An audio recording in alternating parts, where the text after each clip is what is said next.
구약성경 391쪽 사사기 16장 23절에서 마지막 31절 말씀 교독합니다.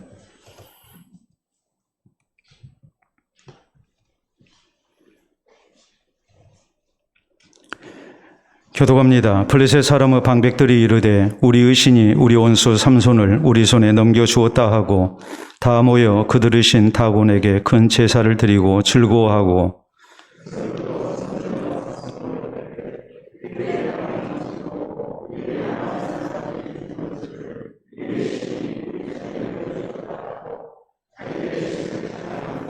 그들의 마음이 즐거울 때에 이르되 삼손을 불러다가 우리를 위하여 제주를 부리게 하자 하고 옥에서 삼손을 불러내매 삼손이 그들을 위하여 제주를 부리니라. 그들이 삼손을 두 기둥 사이에 세웠더니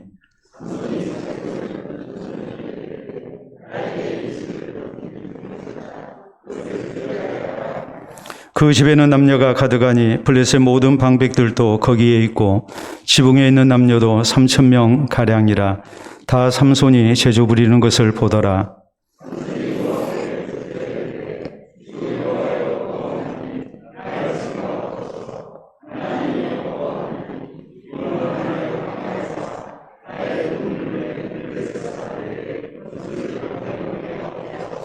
삼손이 집을 버틴 두 기둥 가운데 하나는 왼손으로 하나는 오른손으로 껴 의지하고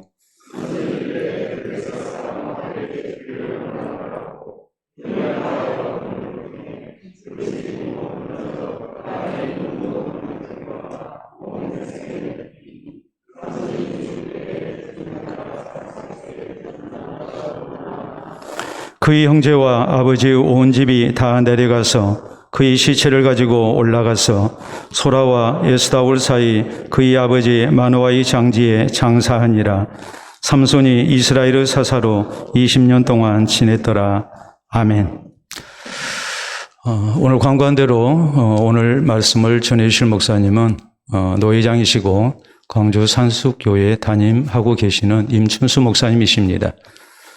우리 노회에 이제 새롭게 개혁노회로 이렇게 출발하는데 가장 어려운 시기에 또 무거운 짐을 지고 이렇게 노회를 섬기시는 목사님이시고 또 큰 교회 맡아서 이렇게 많은 수고를 하고 계시는 또 제가 굉장히 존경하고 또 좋아하는 목사님이십니다. 그래서 오늘 이렇게 모시게 됐습니다. 주의 성령께서 우리 목사님을 통해서 우리에게 주시는 말씀 또 새롭게 베푸시는 은혜가 충만하기를 기원합니다.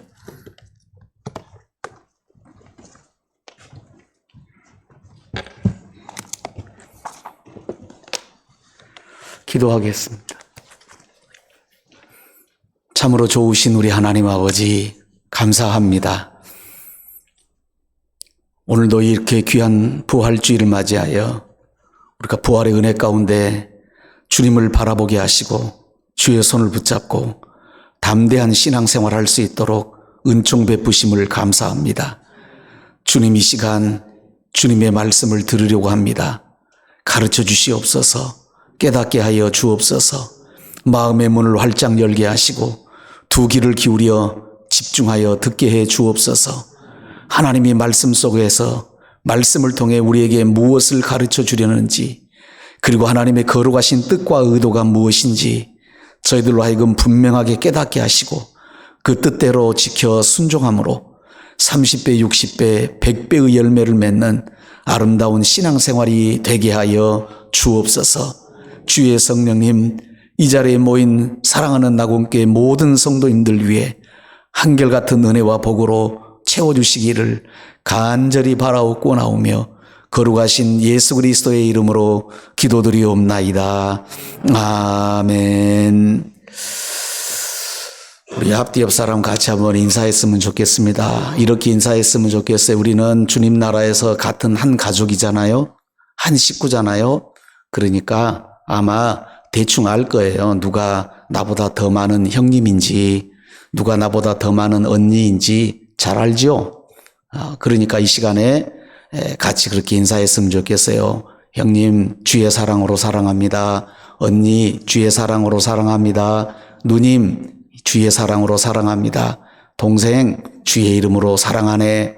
우리 다 같이 한번 앞뒤 옆 사람 같이 한번 인사했으면 좋겠습니다.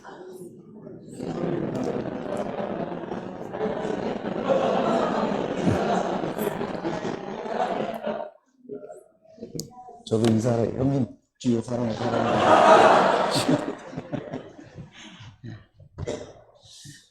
네, 우리 문 목사님은 저한테 형님 되십니다.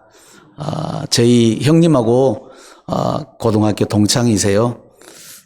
그래서 저는 형님이라고 부르려고 합니다.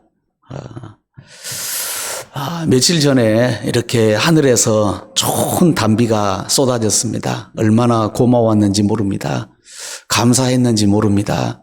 얼마나 귀한 비인지 아마 일부 사람들은 비님이 오신다 이렇게 말하기도 하는 소리를 들었습니다.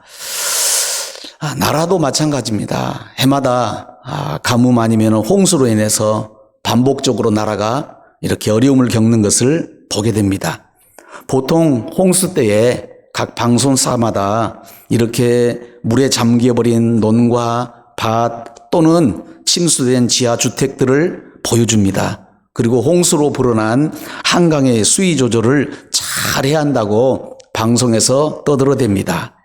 반대로 가뭄 때에는 어떻게 하던가요? 가뭄이 오게 되면 뉴스에서는 연일 갈라진 논바닥을 보여주든지 아니면 말라버린 저수지의 바닥을 보여줍니다. 극심한 가뭄으로 인해서 논바닥이 갈라지고 논에 심어 놓았던 벼들이 말라 죽어버리는 그런 모습들을 보면 마음이 아프지요. 그런데 이때 우리는 놀라운 것을 하나 발견하게 됩니다. 그것은 그렇게 극심한 가뭄 중에도 높은 산에 있는 나무들은 여전히 푸르다라는 겁니다. 잎이 싱싱하기만 하다는 것이에요. 이상하잖아요. 지금 아래쪽에 있는 곳에서는 말라버린 것들이 나타나는데 저 위에 있는 곳에서는 그 잎이 푸르고 창창하다는 거예요. 아무 이상 없다는 거예요. 왜 그럴까요? 시냇가에 심은 나무들만 싱싱한 것이 아니라 높은 산꼭대기에 있는 나무들도 싱싱하더라는 거죠. 시냇가에 심은 나무는 풍성한 물이 옆에 있기에 싱싱하다고 말할 수 있습니다. 그렇다면 산꼭대기에 있는 나무가 싱싱하다는 것은 무엇으로 설명할 수 있을까요? 그것은 이 산꼭대기에 심어진 나무들의 특징을 자세히 살펴보면 알 수가 있다는 겁니다. 산꼭대기에 있는 나무들은 평소에도 부족한 수분을 얻기 위해서 스스로가 그 뿌리들을 아주 깊게 내립니다. 땅속 깊숙이 뿌리를 내립니다. 그리고 또 나무 뿌리들이 옆으로도 넓게 퍼져 있습니다. 그러나 항상 수분이 주변에 충분했던 벼들을 보십시오. 벼는 절대로 뿌리 깊게 안 내립니다. 옆으로만 살짝 내릴 뿐이에요. 그리고 그것으로 끝입니다. 땅의 겉표면에만 뿌리를 내리고 만다는 것입니다. 그래서 가뭄이 오거나 태풍이라도 불게 되면 강한 바람이라도 불게 되면 모두 말라버리거나 아니면은 뿌리채 뽑혀버리는 일이 발생하는 겁니다. 그렇습니다. 우리의 신앙생활도 마찬가지입니다. 하나님 아버지께 깊고 넓게 뿌리를 내리면 내릴수록 가뭄이나 강한 바람과 같은 고난이나 고통, 어려움, 환난이 닥쳐온다 할지라도 쉽게 그 사람은 무너지지 않게 됩니다. 흔들리거나 넘어지지도 않습니다. 반대로 평소에 안일한 삶을 살았던 사람, 자신의 힘과 능력과 실력과 경험이면 무엇이든지 할 수 있다고 생각하는 사람들은 실제로 조그마한 시련이나 환난이라도 닥쳐오면 자신의 힘과 실력이나 능력으로 이기고 넘어보려고 하지요. 그러나 절대로 이기지 못합니다. 넘지를 못합니다. 그래서 그냥 무너져 버립니다. 그러므로 바라건대 우리 모두는 처음에는 어렵지만 반석 위에 집을 짓는 사람처럼 하나님 아버지를 굳게 믿으시고 의지하면서 믿음의 뿌리를 깊고 넓게 내려 흔들리거나 무너지지 않는 그러한 신앙인들이 꼭 되시기를 주의 이름으로 축원합니다.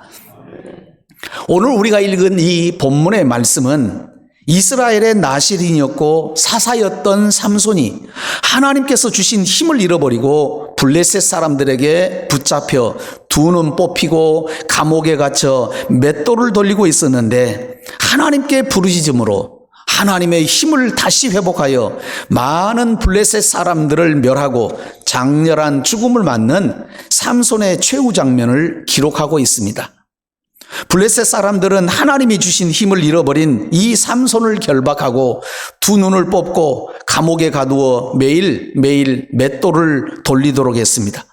그리고 블레셋 사람들은 자신들의 신전에 모여서 우리의 신이 우리 원수 삼손을 우리 손에 넘겨주었다라고 하면서 승전가를 불렀습니다. 우리의 땅을 망쳐놓고 우리의 많은 사람을 죽인 이 원수를 우리의 신이 우리 손에 넘겨주었다고 하면서 자신들의 신을 찬양하고 있었습니다.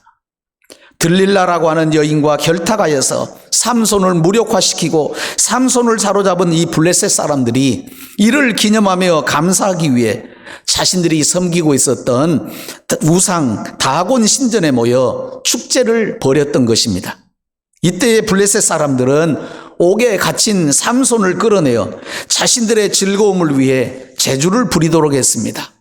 블레셋 사람들은 삼손의 비참한 모습을 보면서 즐기고 있습니다. 이렇게 원수의 조롱을 받으며 온갖 굴욕 가운데에 처해 있었던 삼손이 마지막으로 하나님께 도우심을 간구합니다. 주 여호와여 구하옵나니 나를 생각하옵소서. 하나님이여 구하옵나니 이번만 나를 강하게 하여 주옵소서라고 삼손은 눈물로 하나님 앞에 호소합니다. 드디어 하나님으로부터 다시 새 힘을 얻게 된 삼손은 다곤 신전의 두 기둥을 붙잡습니다. 온몸을 앞으로 힘껏 숙였습니다. 그때 그 기둥이 넘어지면서 다곤 신전은 무너지고 말았습니다. 신전 안에 모인 모든 블레셋 사람들과 함께 삼손은 장렬한 죽음을 당하게 된 것입니다. 그렇다면 오늘 이 본문의 말씀을 통해 하나님께서 우리에게 말씀하시려는 것은 무엇일까요? 주님의 소리가 어떻게 들려옵니까? 주님의 의도가 무엇이라고 생각하십니까? 지금 내 귀에 분명하게 들려오는 하나님의 교훈은 무엇입니까? 저는 오늘 본문의 말씀을 통해 두 가지로 함께 은혜를 나누고자 합니다. 첫째는 내가 약할 때가 곧 하나님을 의지할 때라고 하는 것입니다. 내가 약할 그때가 바로 하나님을 의지할 때다. 블레셋 사람들은 자신들이 섬기는 우상이었던 이 다곤 신전에 모여 승리의 노래를 부르고 있었습니다. 오늘 본문 24절을 보면 이렇게 되어 있습니다. 백성들도 삼손을 보았으므로 이르되 우리의 땅을 망쳐놓고 우리의 많은 사람을 죽인 원수를 우리의 신이 우리 손에 넘겨주었다고 하고 자기들의 신을 찬양하며 라고 말씀이 되어 있습니다. 블레셋 사람들은 자신들의 신인 다곤이 이스라엘의 신인 여호와 하나님을 이겼다라고 생각을 했습니다. 그래서 자신들의 신전에 모여서 자신들의 신을 찬양하며 잔치를 열었던 것입니다. 이렇게 기분에 들떠있던 블레셋 사람들은 삼손을 불러내어 자기들을 위하여 제주를 부리게 하자고 하면서 옥에 갇혀 있었던 삼손을 불러내게 됩니다. 사랑하는 성도 여러분, 여기 하나님께서 하나님의 나라와 하나님의 거룩하신 뜻을 이루도록 하기 위해 나실인으로 택하시고 보냈던 이스라엘의 구원자라고 하는 하나님의 종 삼손의 모습이 어떻게 보이십니까? 불쌍합니다. 비참합니다. 마음이 아프고 눈물이 납니다. 하나님의 종이 하나님의 일을 정말로 신실하게 하고 있어야 될 그 하나님의 종이 두 눈 뽑히고 잡혀가서 제주를 부려야 되고 그 사람들의 기분을 맞춰줘야 되는 이러한 모습을 볼 때에 얼마나 불쌍합니까? 그런데 우리가 하나를 더 보아야 할 것이 있습니다. 오늘날 복음의 전초기지로 세운 하나님의 교회가 어떻게 보이십니까? 우리는 여기에서 한 걸음 더 나아가 하나를 더 살펴봐야 됩니다. 그것은 지금 내 자신이 하나님 안에서 어떻게 보이십니까? 우리가 세상에서 시험과 유혹에 넘어지고 죄에 빠지고 그리고 본이 되지 않으면 우리의 처지가 지극히 수치스럽고 말로 다 표현할 수 없을 정도의 비참한 삶으로 추락하게 되는 것임을 우리는 알아야 합니다. 지금 삼손의 형편이 그렇게 되었습니다. 삼손은 하나님의 말씀과 하나님께서 자신을 세우신 그 거룩하신 뜻을 버리고 이방 여인의 유혹에 빠져 죄를 범하고 말았습니다. 그 결과 이제는 두 눈 뽑히고 감옥에서 맷돌을 돌리다가 우상의 신전 안에 모인 블레셋 사람들 앞에 끌려나와 곰처럼 재주를 보여주어야만 하는 신세가 되고 말았던 겁니다. 바로 이때에 놀랍게도 삼손은 하나님을 찾습니다. 다곤 신전 안에서 하나님의 이름을 부릅니다. 하나님께서 이번 한 번만 자신에게 은혜를 주시라고 눈물로 호소를 합니다. 우상의 이름이 불려지는 그 장소에서 여호와 하나님의 이름을 부릅니다. 주 여호와여 구하옵나니 나를 생각하옵소서. 하나님이여 구하옵나니 이번만 나를 강하게 하옵소서라고 삼손은 소리쳐 외칩니다. 참으로 눈물겹지 않습니까? 이 장면을 생각하면 여러 마음이 떠오르면서도 저도 눈물이 납니다. 마음이 아픕니다. 그렇습니다. 내가 가장 약할 그때가 오직 하나님만을 의지해야 할 때임을 우리는 알아야 합니다. 내가 가장 어렵고 힘들 그때가 오직 여호와 하나님만을 찾을 때임을 우리는 알아야 합니다. 내가 가장 어렵고 힘들 그때가 오직 하나님의 이름을 부를 때임을 우리는 알아야 합니다. 그렇다면 어떻게 하는 것이 하나님을 찾고 의지하는 것일까요? 그것은 하나님을 부르는 것에 있습니다. 아버지라고 부르는입니다. 아빠라고 외치는 것입니다. 그리고 그 하나님 아버지께 이렇게 기도하십시오. 아버지, 저 살려주세요. 아버지, 저 살려주세요. 아버지, 저 도와주세요. 너무 힘들어요. 너무 고통스러워요. 너무 괴로워요. 아버지, 저 너무 아파요. 저 좀 제발 고쳐주세요. 저 좀 치유해 주세요. 저를 도와주세요. 울면서 간절한 마음으로 구하십시오. 이때 하나님께서는 우리의 소리를 들으십니다. 이때 하나님께서는 얼굴을 드시고 나를 보십니다. 이때 하나님께서는 나에게 손을 내밀어 주십니다. 이때 하나님께서는 나를 오른손으로 굳게 잡아 주십니다. 이때 하나님께서는 나를 일으켜 세워주시고 나를 도와주십니다. 내가 하나님 아버지를 찾을 때에 주님은 나를 도와주십니다. 주님은 나를 붙잡아 주십니다. 주님은 나를 세워주십니다. 사랑하는 성도 여러분, 우리의 약함은 우리로 하나님을 찾게 해줍니다. 우리의 부족함은 우리로 하나님만을 붙들게 합니다. 하나님께 부르짖게 합니다. 우리의 약함은 하나님의 전능하심을 의지하게 합니다. 우리의 약함은 곧 하나님 아버지의 강함을 드러나게 하는 통로가 됩니다. 즉 우리가 약할 바로 그때가 우리를 통해 하나님의 강함과 전능하심이 나타나게 되는 순간이 되는 것입니다. 나의 절망이 하나님의 희망이 된다는 것입니다. 성경을 보면 이스라엘 백성들이 출애굽을 하여 홍해라고 하는 큰 바다 앞에 가로막혀 있었을 때에 모세는 하나님께 부르짖습니다. 하나님 아버지를 찾았습니다. 이때 하나님께서는 모세에게 말하죠. 이스라엘 백성들에게 명령하여 앞으로 나아가게 하라고 말씀을 하고 있습니다. 이스라엘 백성들이 마라에서 쓴 물로 인하여 마실 물이 없게 되자 하나님께 부르짖었습니다. 하나님께서는 모세에게 한 나무를 가리켰고 그 나무를 물에 던졌더니 물이 단물이 되어 갈증을 면하게 되었음을 볼 수 있습니다. 그렇습니다. 내가 가장 약할 그때가 바로 하나님을 찾고 의지할 때라고 하는 것입니다. 내가 약할 때가 하나님의 능력의 역사가 나타날 때인 것입니다. 다시 말씀드리면 내가 가장 약할 그때야말로 하나님을 찾고 부르짖을 때입니다. 내가 벼랑 끝에 서서 울고 있을 때 하나님께서는 나를 찾아오시고 하나님의 역사하심이 비로소 거기에 시작됩니다. 내가 벼랑 끝에 서서 울고 있을 때에 하나님께서는 직접 나의 삶에 찾아오시고 개입하시기 시작하는 것입니다. 그래서 에레미야 29장 12절로 13절에 보면 주님이 이렇게 말씀하십니다.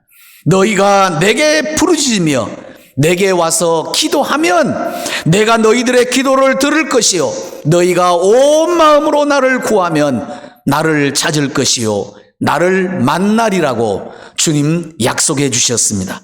여기 말씀에서 보는 것처럼 우리가 하나님을 찾고 의지하는 것은 하나님께 부르짖는 것에 있습니다. 성경을 보십시오.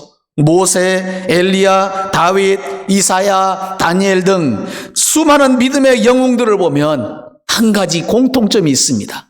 무엇입니까? 그것은 그들 모두가 하나님만을 섬기는 신실한 신앙인들이었는데 그들 모두가 하나님을 찾는 사람들이었다는 겁니다. 하나님께 부르짖어 간구하는 기도의 삶을 살았던 사람들이었음을 우리는 깨닫게 되는 것입니다.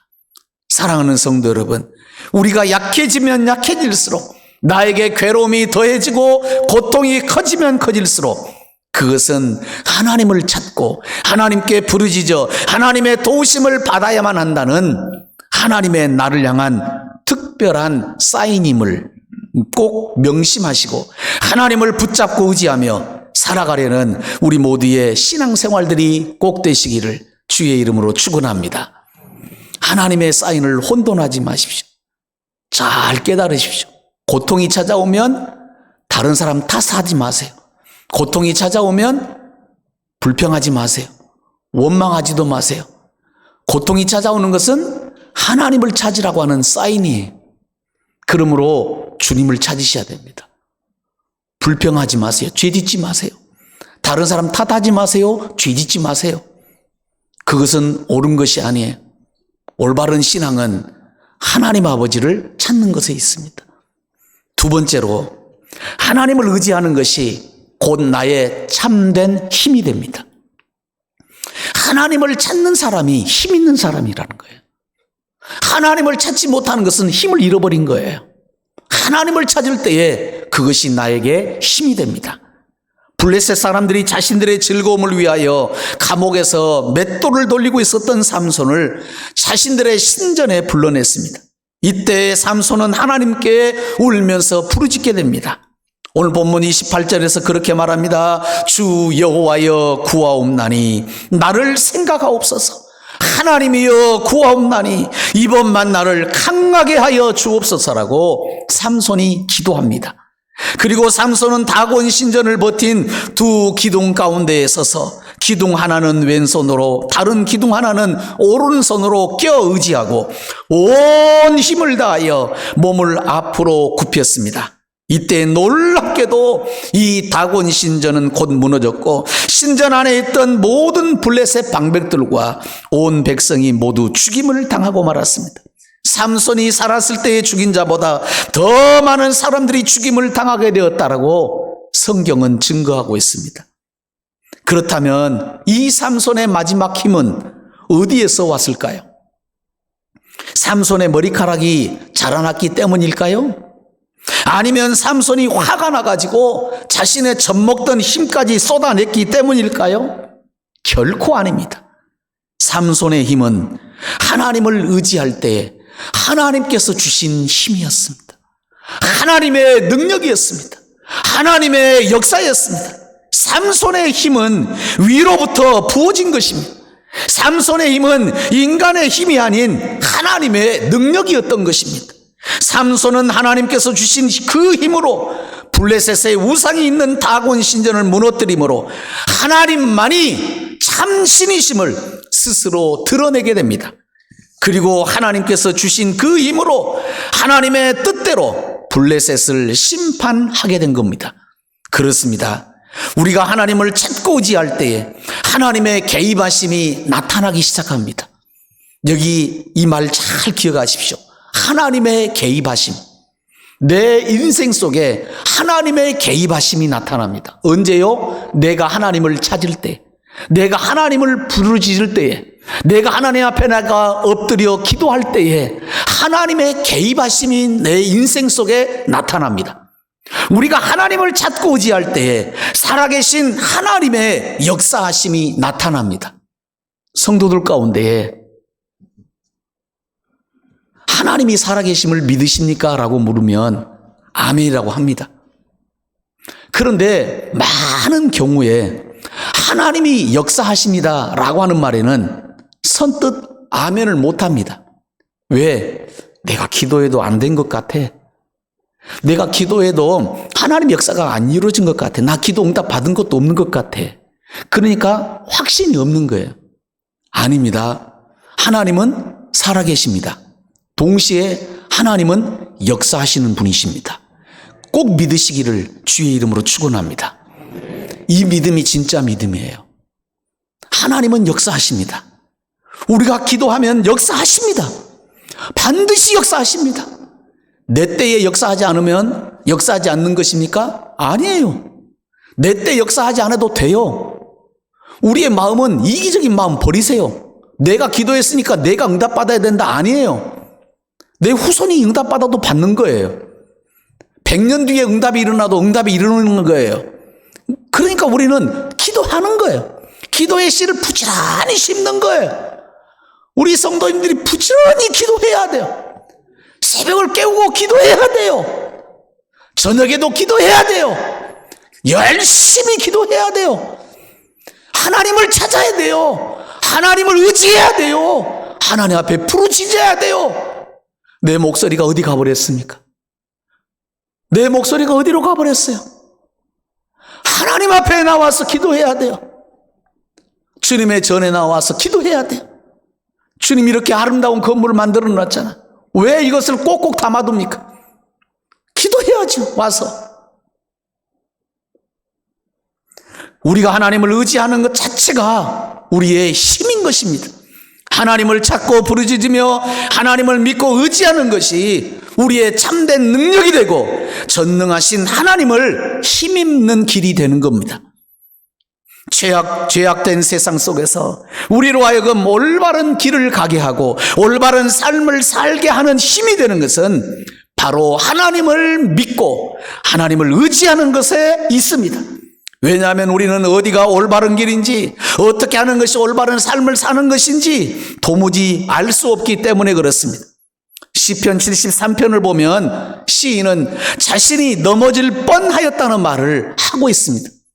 시편 73편 1절로 2절 말씀 보면 이렇게 말합니다. 하나님이 참으로 이스라엘 중 마음이 정결한 자에게 선을 행하시나 나는 거의 넘어질 뻔하였고 나의 걸음이 미끄러질 뻔하였다라고 말하고 있어요. 무슨 말입니까? 이 시인이 알고 있었던 하나님은 어떤 하나님이냐? 우리가 알고 있는 하나님은 어떤 하나님이십니까? 악인은 당연히 심판하시고 마음이 정결한 의인들은 반드시 그들에게 선을 행하시는 하나님, 그렇게 알고 있지 않습니까? 악인들은 하나님이 심판하시고 의인들에게는 복을 주셔야만 맞지 않습니까? 우리가 알고 있는 하나님 그런 하나님 아니세요? 시인도 마찬가지였어요. 그래서 자기 자신이 뭐라고 말하느냐? 나는 거의 넘어질 뻔했고 미끄러질 뻔했다고 말하는 거예요. 왜? 자신이 보고 있는 현실은 하나님의 말씀과는 전혀 다르게 나타나고 있다는 거죠. 하나님께서 악인들을 심판하시지도 않습니다. 오히려 의인들을 보호해 주시도 않습니다. 시편 73편 3절로 9절 말씀 보면 이는 왜 자신이 미끄러질 뻔하고 넘어질 뻔했느냐 이렇게 말합니다. 내가 악인의 형통함을 보고 오만한 자를 질투하였음이로다. 그들은 죽을 때에도 고통이 없고 그 힘이 강건하며 사람들이 당하는 고난이 그들에게는 없고 사람들이 당하는 재앙도 그들에게는 없나니 그러므로 교만이 그들의 목걸이요 강포가 그들의 옷이며 살찜으로 그들의 눈이 솟아나며 그들의 소득은 마음의 소음보다 많으며 그들은 능욕하며 악하게 말하며 높은 데서 거만하게 말하며 그들의 입은 하늘에 두고 그들의 혀는 땅에 두루 다니도다. 이렇게 말하고 있어. 악인들이 더 잘 살더라는 거예요. 악인들이 더 성공하고 출세하더라는 거예요. 악인들이 부자더라는 거예요. 예수 믿고 신실하게 살고자 하는 성도들은 비리비리 해가지고 가난뱅이로 살고 힘들게 살고 고통 가운데 살고 죽을 때도 비참하게 죽고, 악인들은 떵떵거리며 기름 줄줄 흐르는 삶을 살고 죽을 때도 멋지게 죽고 이러더라는 거예요. 시인의 이 말을 보면 현실에서는 악인들인데도 잘 되고 잘 나가더라는 것입니다. 악인들이 성공하고 출세하고 형통하고 늙어도 강건하며 고난도 안 당하더라는 거예요. 그리고 악하게 사는데도 불구하고 하나님께서는 그 악인들을 심판하시지도 않더라는 거예요. 오히려 하나님 안에서 바르게 살려고 하는 사람들이 고통을 당합니다. 어려움 속에서 살더라는 거예요. 그래서 세상 사람들이 하나님이 어찌하랴, 지존자에게 지식이 있으랴 라고 비꼰다는 거예요. 세상 사람들이. 야 봐라, 나 봐봐, 나 이렇게 살아도 심판 안 하잖아? 너는 뭐냐? 세상 사람들이 이러는 거예요. 그러나 시인은 곧 깨닫게 되었습니다. 지금은 악인들이 멋지고 화려하며 복받는 삶을 사는 것처럼 보이지만 그것은 결코 온전한 것이 아닐 뿐만 아니라 오래 가지도 못할 것이라는 것을 깨달았습니다. 시편 73편 17절에 그렇게 말합니다. 하나님의 성소에 들어갈 때에야 그들의 종말을 내가 깨달았나이다 라고 고백을 하고 있습니다. 그렇습니다.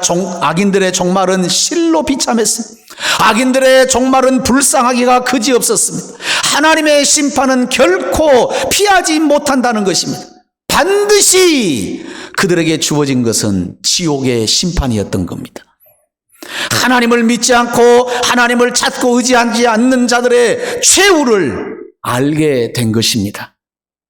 시편 73편 18절로 20절에서 말합니다. 주께서 참으로 그들을 미끄러운 곳에 두시며 파멸에 던지시니 그들이 어찌하여 그리 갑자기 황폐되었는가 놀랄 정도로 그들은 전멸하였나이다. 주여, 사람이 깬 후에는 꿈을 무시함같이 주께서 깨신 후에는 그들의 형상을 멸시하시리이다 라고 말하고 있습니다. 여기 말씀에서 보는 것처럼 파멸에 던진다, 황폐되었다, 전멸하였다, 멸시한다, 이것이 뭐냐? 모두 악인들의 말로입니다. 그래서 시인은 시편 73편 25절에서 이렇게 말합니다. 하늘에서는 주 외에 누가 내게 있으리요? 땅에서는 주밖에 내가 사모할 리 없나이다 라고 고백한 후에 시편 73편 28절에서 마지막 결론을 내립니다. 하나님께 가까이함이 내게 복이라. 내가 주 여호와를 나의 피난처로 삼아 주의 모든 행적을 전파하리이다 라고 고백을 하게 된 것입니다. 그렇습니다. 하나님께 가까이함이 복입니다. 나공교회와 같이 이런 좋은 교회에서 신앙생활을 하고 있다는 것이 복입니다. 여러분들이 여기 가까운 곳 저기 있잖아요.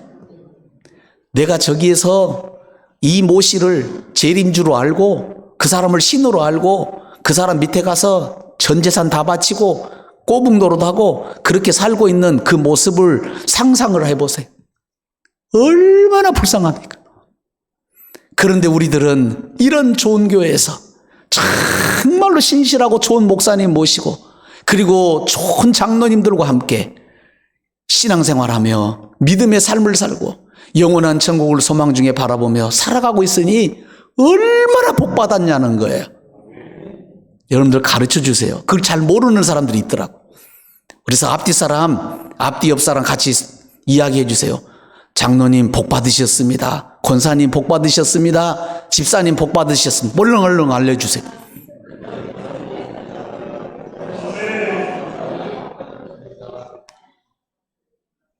여러분들 이런 신실한 교회에서 올바른 교회에서 신앙생활을 한다는 거 이거 진짜 복이에요. 진짜 복이에요. 내가 잘 살고 못 살고 그게 아니에요. 내가 출세하고 성공하고 그게 아니에요. 왜? 이렇게 올바른 교회에서 신앙생활 하다가 우리에게 예비된 곳이 있잖아요. 주님의 나라. 분명하잖아요. 확실하잖아요. 그곳에서 영원토록 주님과 함께 살 것을 상상을 해보세요. 우리의 행복을 누가 빼앗아가겠습니까?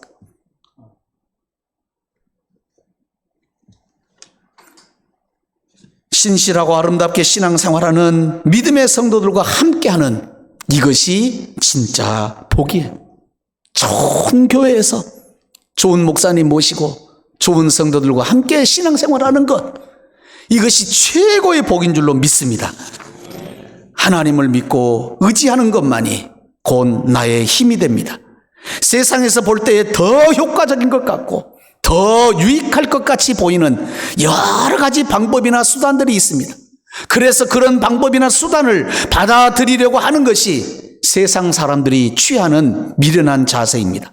그러나 우리는 세상에서 볼 때 더 미련한 것 같고 더 어리석은 것 같아 보이는 하나님을 믿고 의지하는 것이 결국은 하나님의 뜻을 이루게 되고 우리를 승리자 되게 하며 영원한 것이 된다는 것을 확실히 알고 믿으시기를 주의 이름으로 축원합니다. 내가 벼랑 끝에 서 있을 때에 두려움에 떨지 마십시오. 하나님 아버지를 꼭 부르시고 찾으십시오. 내가 약할 그때가 곧 하나님을 찾고 의지해야 할 때입니다. 내가 약할 그때가 하나님께서 권능으로 개입하실 때입니다. 내가 약할 그때가 하나님의 전능하심을 나타낼 수 있는 절호의 찬스가 됩니다. 하나님을 믿고 의지하며 부르짖음으로 주님께서 나의 삶에 개입하는 그런 은혜가 있으시기를 주의 이름으로 축원합니다. 주님으로부터 참된 신령한 힘과 능력을 얻으시고 생명의 길 그리고 승리의 길로 걸어가는 우리 모두가 되시며 하나님의 말씀에 굳게 서서 담대함으로 오늘도 내일도 승리의 삶을 살아가는 우리 모두가 다 되시기를 예수님의 이름으로 축복합니다. 기도하겠습니다. 거룩하신 아버지 하나님, 주님의 은혜를 감사합니다. 오늘 주신 이 말씀을 붙잡습니다. 내가 어려울 때에, 내가 고난 중에 있을 때에 바로 그때가 여호와 하나님을 찾을 때입니다. 그리고 주님을 찾을 때에 주님은 나에게 힘이 되십니다. 능력이 되십니다. 나를 일으켜 세워주십니다. 내 인생에 직접 주님이 개입하시고 역사하십니다. 하나님은 살아계십니다. 그리고 동시에 역사하십니다. 이 하나님을 믿습니다. 그 하나님과 함께 동행하는 저희들 되게 해 주시옵소서. 그리고 이렇게 좋은 교회에서 좋은 성도님들과 함께 정말로 아름다운 신앙생활을 하게 하심을 참으로 감사하며 이것이야말로 진정한 참된 복임을 한시도 잊지 않는 저희들 되게 하여 주시옵소서. 믿사옵고 거룩하신 예수 그리스도의 이름으로 기도드리옵나이다. 아멘.